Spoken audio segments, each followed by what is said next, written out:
So VAT was just one of the issues that we at Just want to resolve. VAT was the first one we wanted to take on because the reality it affected both the customer and their reputation, but also the public. And it took us 6 months of lobbying government to resolve that. But there are other issues too that make this industry grossly unfair. Just think of a few of them. I mean, government versus private sector and their access to the court system. How can it be fair that government can issue a judgment in the court using a bulk digital access system, and yet in the majority of cases private sector has to do it by paper?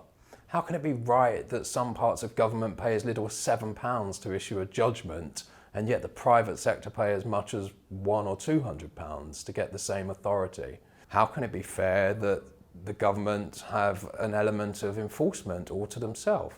If the debt's not above £600, it doesn't even get into the hands of a High Court enforcement officer. It stays in this monopoly environment of the county court bailiff system.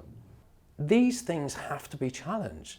The customer, our customer, the utility company, the lawyers, the man on the street, the local business, all have a right to fair access to justice.